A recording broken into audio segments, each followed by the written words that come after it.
Montana Territory, December 1883. The snow had been falling since before sunrise. By noon the frontier town looked almost abandoned. Wooden storefronts disappeared behind curtains of white. Horses stood beneath frozen awnings, and every door was shut against the bitter wind. But one man remained outside. Cole Mercer stood beside the old wooden railing in front of the general store, wearing a weathered brown coat, black gloves, and a wide-brimmed black cowboy hat dusted with snow. He had spent the last 3 winters alone, and he intended to spend the 4th the same way. Women in town knew Cole Mercer had money, land, horses, and one of the strongest ranches in the territory. They also knew he rejected every woman who tried to get close to him. 3 years earlier, Cole had been engaged. Then winter took the woman he loved. After that, Cole stopped believing that happiness was worth the price of losing it. So when people whispered that he needed a wife, he simply walked away. That afternoon, however, someone was walking toward him. At first, Cole thought it was a man struggling through the storm. Then he saw the woman. She was young, exhausted, and barely standing. Her brown dress was old and patched in several places. The sleeves were worn thin. Snow covered her shoulders and tangled in her hair. Against her chest, she carried a newborn baby wrapped in a faded gray blanket. Behind her stood 2 little boys. The older boy was perhaps 7. The younger one was 5. Both were wearing clothes far too thin for the weather. The older boy kept one arm around his brother, while staring suspiciously at every stranger nearby. Cole's eyes immediately dropped to the children's shoes. They were soaked. He looked back at the woman. She stopped directly in front of him. For several seconds, neither spoke. Then the baby began to cry. The woman's lips trembled. "Please." Cole stepped closer. "Ma'am, you're freezing. I know. You need a doctor?" "No." "Food?" She hesitated. "Yes." Cole glanced at the general store. "Come inside." She didn't move. Cole looked at her again. "What is it?" The woman swallowed hard. "I can't pay you. You don't have to." "I can't pay anyone." Cole's eyes moved toward the boys. "Where's their father?" The woman looked down. "He's gone." "Dead?" She remained silent. Cole understood. Someone had abandoned them. He removed his heavy coat and placed it around her shoulders. She tried to refuse. "No." "Take it." "But, you'll freeze." "I've survived Montana winters before." Cole looked toward the boys. "Bring them inside." The older boy didn't move. He stared at Cole. "You won't hurt Mama?" Cole's expression softened. "No." The boy studied him for another second. Then he took his brother's hand. They followed. Inside the store, Cole bought food, blankets, warm clothing and medicine. The woman stared at the supplies. "I can't repay you. I didn't ask you to." She looked at him strangely. "Why?" Cole answered quietly. "Because nobody should have to watch their children freeze." That sentence broke something inside her. She lowered her head. "My name is Clara Hayes. Cole Mercer." She looked toward the window. "Mr. Mercer." "Cole." She took a shaky breath. "I need somewhere to stay." "You can stay at my ranch." Her eyes widened. "With my children?" "Yes." "For how long?" "Until the weather breaks." Clara looked at him, then at the 3 children. She seemed ready to say thank you. But instead, she whispered something that made Cole completely still. Her voice almost disappeared beneath the wind. "Another winter alone, or a wife?" Cole stared at her. "What did you say?" Clara's face turned red.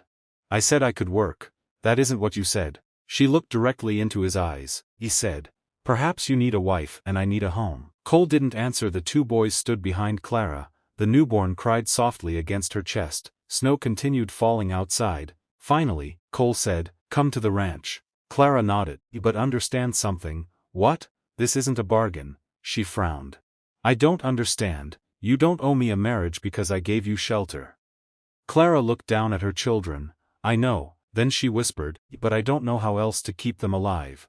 Cole had no answer. That night, Clara and the children slept inside Cole's ranch house. For the first time in months, they were warm, but Cole barely slept. Something about Clara's story didn't make sense. The next morning, he found footprints around the barn, not Clara's, not his. Someone had been watching the ranch. Cole followed the tracks into the snow. At the top of a ridge, he found a piece of black cloth caught on a thorn. He knew that cloth, Elias Vane, the most feared cattle thief in the territory. Cole rode back immediately. Clara was standing in the doorway. The moment she saw the cloth in his hand, her face changed. "You know him?" Clara's eyes filled with fear. "Yes." "Why is he following you?" She looked toward her children. He isn't following me. Cole's jaw tightened.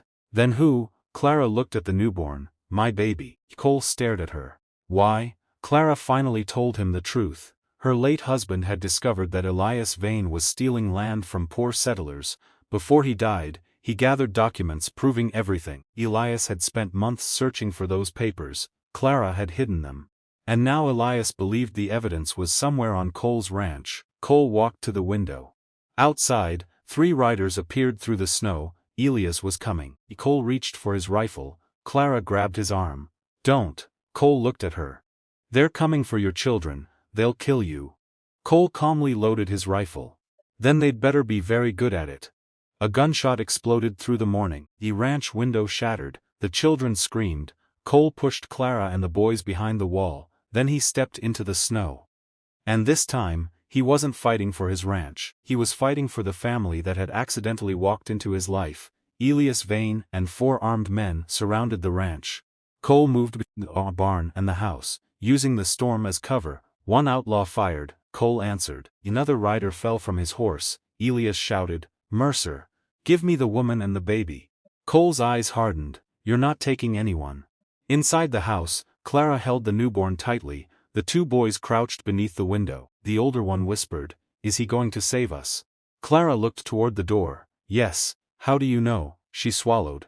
Because he already has. Outside, Elias rode around the barn. He wasn't attacking from the front. He was going after the children. Cole realized it too late. He sprinted toward the back door. Elias burst through it. Clara screamed. Elias grabbed her arm. Where are the papers? I don't have them. You're lying. He shoved a chair aside. The 2 boys cried out. Cole entered through the opposite door. Let her go. Elias turned. For 1 second, everything became silent. Then Elias attacked. The 2 men crashed into the wooden table. Cole struck Elias across the shoulder. Elias grabbed Cole's coat and threw him against the wall. Cole recovered and tackled him. They crashed through the doorway and into the snow. Elias was younger and faster. He landed a heavy blow. Cole stumbled. Elias reached for his gun. Cole kicked it away. Elias grabbed a broken piece of wood. He swung. Cole blocked it with his arm. Then Elias attacked again. Cole fell into the snow. Elias raised the weapon. Suddenly, the older boy appeared in the doorway. Leave him alone, Cole shouted. Get inside. But the boy didn't run. Elias turned toward him. That distraction gave Cole one chance. Cole rose, grabbed Elias, and slammed him into the snow. The 2 men fought until neither could stand. Then Cole heard horses. The sheriff and 6 armed ranchers were coming down the road. Elias looked toward them. His confidence disappeared. The sheriff dismounted. Elias Vane. Elias slowly stood. You have no proof. Clara stepped out of the house. Yes, we do. She carried a small iron box. Elias froze. The sheriff opened it. Inside were land deeds, account books, signed letters, and records linking Elias to years of theft and intimidation. The sheriff looked at Clara. Where did you get these? Your husband hid them before he died. Elias stared at her. You little. He lunged. Cole stepped between them. Elias attacked him one final time. This fight was different. There was no fear left in Cole. Only determination. Elias swung. Cole ducked. Elias stumbled. Cole grabbed his coat and forced him to the ground. The sheriff's men rushed forward and arrested him. For the first time in years, Elias Vane couldn't threaten anyone. The settlers who had lost their land would get it back, the stolen cattle would be returned. And Clara and her children were finally safe. But Cole's story wasn't finished. Weeks later, the snow began to soften. Spring sunlight touched the mountains. The boys had transformed the quiet ranch into a home filled with laughter. The youngest chased chickens. The older boy helped Cole repair a fence. And Clara planted flowers beside the porch. One evening, Cole returned from town. Clara was standing beside the same wooden railing where they had first met. She smiled. You remember this place? Cole looked at the railing. I remember everything. She laughed softly. I was terrified. So was I. Clara looked surprised. You? Cole nodded. I had spent years thinking being alone meant being safe. And now? Cole looked through the window. The boys were laughing. The baby slept peacefully. Clara stood beside him. Now I think being alone was the thing I was afraid of. Clara's eyes filled with tears. She looked down. Cole, he steps forward. You don't have to ask again. She looked up. Ask what? Cole smiled. That question. Clara smiled through her tears. Another winter alone. Cole finished the sentence. Or a wife, she laughed. Then she shook her head. No, Cole raised an eyebrow. No, Clara looked toward the children. I don't want to be your wife because I need a roof. She looked back at him. I want to be your wife because somewhere along the way this stopped being your ranch. She smiled, and became our home. Cole took her hand. Then stay, I will. Outside, the last snow of winter melted from the fence posts. The cowboy who had rejected every woman in Montana had finally discovered that love wasn't about replacing what he had lost, it was about choosing what he still had. A woman who had refused to give up, 3 children who had survived the impossible, and a home that had begun with one desperate whisper in the snow. Another winter alone, or a wife. Cole Mercer had spent years running from family. He never realized family was already running toward him. The In Meaningful Impact 2.1